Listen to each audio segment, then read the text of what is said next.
y nosotros hemos querido hablar con AICE Cantabria, porque ya sabéis que además la secretaria de AICE Cantabria es de la zona, es pejina, y nos acompaña con nosotros hoy Laura Diego. Hola Laura, buenas tardes. Buenas tardes. Y también nos acompaña hoy Laura Aja, que eres vocal de la Junta Directiva de AICE, ¿no? Hola, buenas tardes. Gracias a las dos por estar aquí este ratito. Se celebra esta semana en la que lo que se reivindica, por lo menos en esta ocasión, es el uso de la lengua de signos, ¿no? Sí, sobre todo se reivindica el uso de la lengua de signos, pero también se reivindica el uso de medios de apoyo a discapacidad auditiva, bien para sordos oralistas o sordos sordociegos. O sea que al final la discapacidad auditiva es muy general, tiene muchos tipos de necesidades, pero se celebra todo. Laura ya ha estado con nosotros en más ocasiones. A ella se lo he preguntado más veces y a Antonio Simón también, pero te lo pregunto a ti, Laura, entre Lauras. ¿Cuánto nos queda por hacer para romper esas barreras que existen para las personas que tienen discapacidad auditiva o sordera? Pues yo creo que el día que no nos lo preguntemos habremos cubierto todas las necesidades que existen y todas las barreras que gracias a la tecnología se están empezando a mejorar, pero todavía existen muchos frentes abiertos y muchas necesidades a las que nos enfrentamos todos los días. ¿Creéis que la gente, es que esto también lo he preguntado en más ocasiones, pero yo creo que no está de más recordarlo, ¿creéis que las personas que tienen discapacidad auditiva o que este es un tipo de discapacidad más invisible para el resto, para los que no tenemos esa discapacidad? Como que a una persona que igual va en silla de ruedas la vemos, o a una persona que es ciega, pero a una persona que no oye bien no somos conscientes, ¿no? Sí, es una realidad. La discapacidad auditiva es una discapacidad totalmente invisible, no se ve. Una persona con silla de ruedas la ves que necesita silla de ruedas, o una persona ciega tiene un bastón, pero la discapacidad auditiva no se ve. A no ser que la persona lo reivindique, reclame que se la hable más despacio e informe que tiene una pérdida auditiva, que necesita leer los labios, que necesita un ambiente tranquilo, sin ruidos, que necesita un apoyo, una conversación con muchas personas, pero es totalmente invisible, no se ve, se desconoce. Y además es una discapacidad que afecta a las relaciones sociales, al lenguaje, al pensamiento, y es muy importante tenerla en cuenta. ¿Tú también opinas eso, Laura, que es una discapacidad que no se ve y que por tanto se tiene menos en cuenta por el resto de la sociedad? Sí, a veces son simplemente situaciones cotidianas, un despiste, un no responder a un saludo, perder un autobús porque te lo cambian y no escuchas el destino al que vas, cualquier emergencia o cualquier situación diferente a la rutina que no estás informado te puede acarrear un problema de comunicación. Y es eso, que a veces como no tienes ninguna dificultad o ninguna discapacidad física, pues hace que las personas, como es lógico, si no desconocen la situación, te traten como normalmente, pero eres tú el que día a día te enfrentas a esas barreras y al no estar visible, pues es importante hacer estas campañas de difusión para que empezamos a paliar estas cosas, sobre todo en sitios públicos donde la accesibilidad a veces todavía queda mucho por hacer en ella. A lo mejor en las grandes ciudades se hacen más cosas, pero en las ciudades pequeñas donde nos movemos nosotros, en Castro, en Laredo, en Santoña o en Noja, yo creo que no recuerdo ningún acto o ninguna presentación oficial de nada donde, por ejemplo, haya un traductor de lengua de signos. No, efectivamente. Y estamos trabajando un poco desde la asociación esa parte de la accesibilidad. Porque no es solamente la accesibilidad lengua de signos, que también con un intérprete, sino la accesibilidad también implica un subtitulado, un bucle magnético y una lectura labial. Con estas 4 cosas, una persona con discapacidad auditiva puede, de alguna manera, enterarse de un acto cultural, un acto social, y hay que trabajarlo desde... Sí. Esta semana se va a hacer... acercaos más a mí, que os vais alejando, parece que os doy miedo. Esta semana, con motivo de esta Semana Mundial, ¿se va a hacer algo en Cantabria, algo en concreto?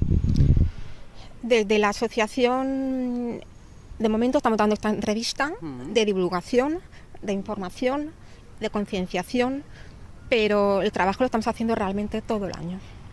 Entonces, desde la asociación, por ejemplo, estamos trabajando en la rehabilitación logopédica, trabajando con personas mayores, estamos trabajando también, hemos hecho campamentos de verano con niños, diversas actividades. En concreto esta semana, pues bueno, de momento esta entrevista de difusión, de concienciación, ¿no?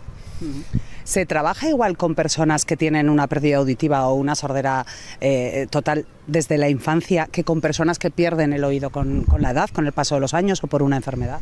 No, cada persona y cada discapacidad auditiva es diferente, no se puede tratar, y cada caso tenemos unas peculiaridades diferentes. Unas personas además tienen asociadas otras patologías a la pérdida auditiva, y los niños, muchos hoy en día tienen implante coclear desde que van al colegio. Casi desde más pequeñitos incluso, ¿no? Sí, si no me equivoco, algunos desde desde los 2 años, con lo que adquieren su oído natural, se convierte el implante, porque no tienen otra referencia, y las personas que hemos ido perdiendo de manera gradual tenemos que tener un proceso de adaptación al nuevo sonido, con lo cual desde los diversos casos hay que trabajarlos, y para eso el equipo de logopedas que nos acompañan estudian en profundidad cada caso y se adaptan a las circunstancias, que no todos son iguales. ¿Ese es tu caso, Laura? ¿Tú fuiste perdiendo oído con la edad o de más mayor, no desde niña? Sí, yo me lo detectaron a los 20 años y ya hace 3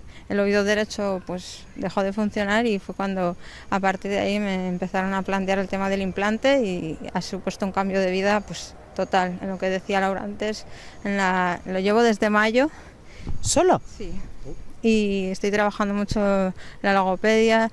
Como tengo el discurso, o sea, he hablado desde pequeñita, no se nota, es lo que decíamos antes, pero todavía hay muchas cosas que me impiden, te ponen barreras el día a día, pero el implante coclear ha supuesto un cambio total.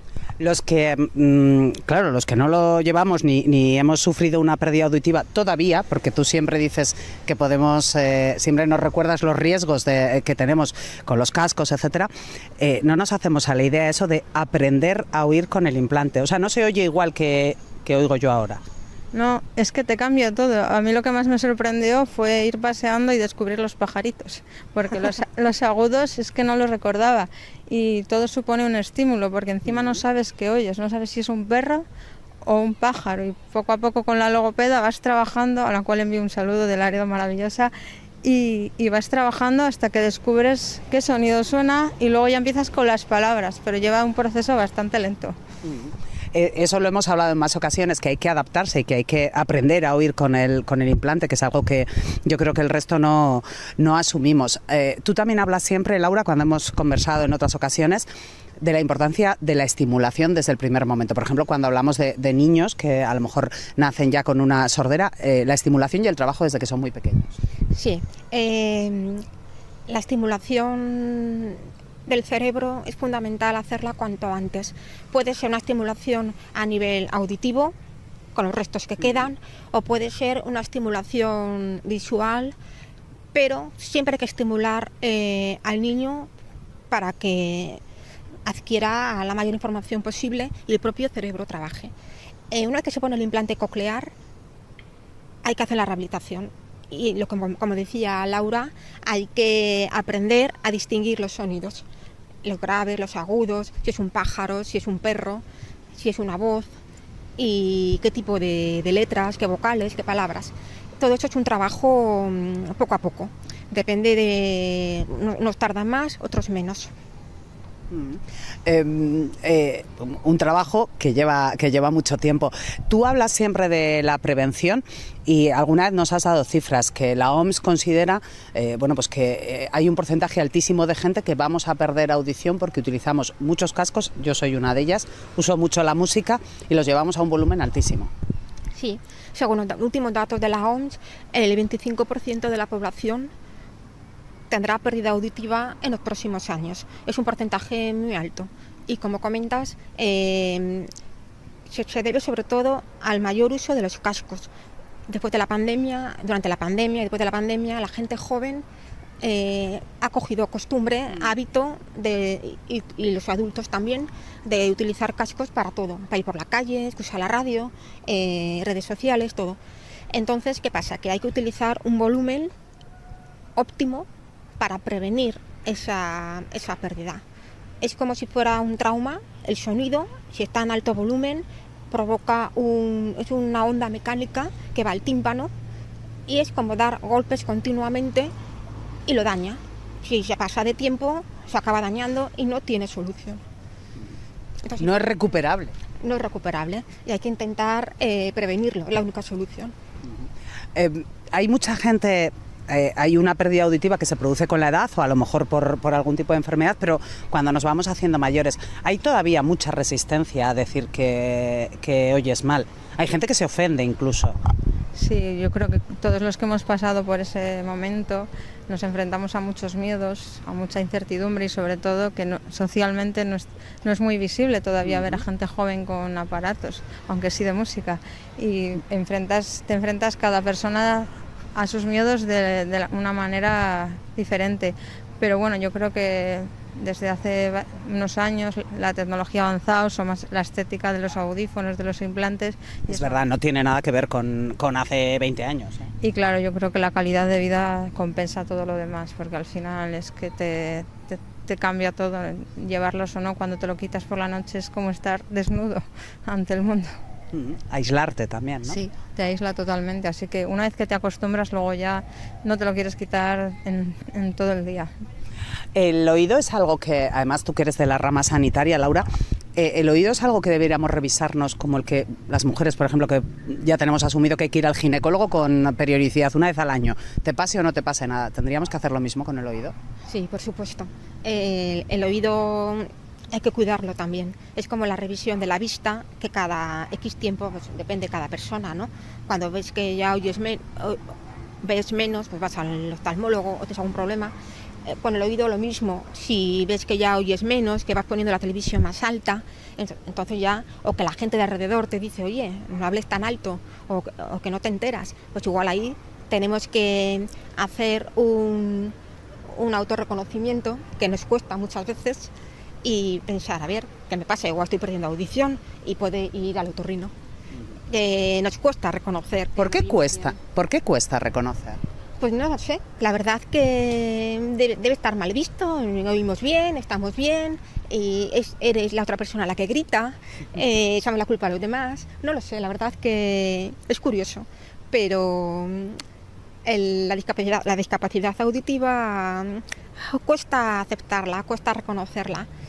Y yo creo que también influye el hecho de que hace muchos años las personas sordas estaban aisladas, no tenían lenguaje, y eran un poco las personas tontas del pueblo.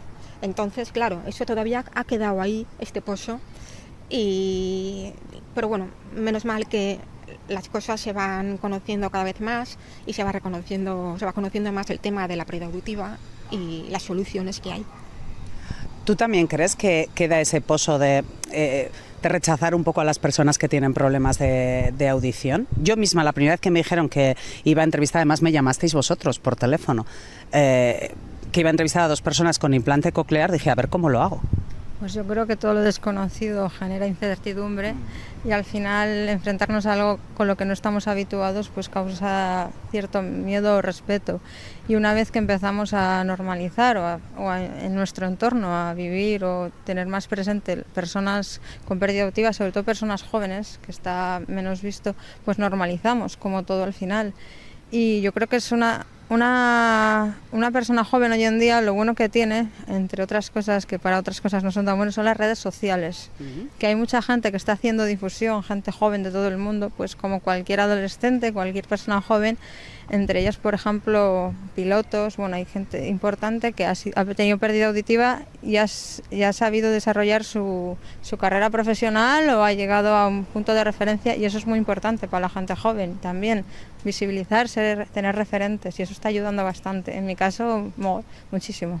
¿Tú te apoyaste en gente a través de las redes sociales o los viste como no sé si como un referente, en alguien en quien reflejarte? Sí, porque hay mucha gente que hace comedia, hace chistes, cuenta experiencias a las que tú te enfrentas cada día, Eso también crea foros. Yo sobre todo también aquí con la asociación, porque no es lo mismo enfrentarte a los médicos que te ayudan, pero vivirlo con personas que han pasado por tu misma situación te normaliza un poco y ves que puedes seguir con tu vida y hacer tu carrera profesional y todo. Así que tener referentes para mí es importante.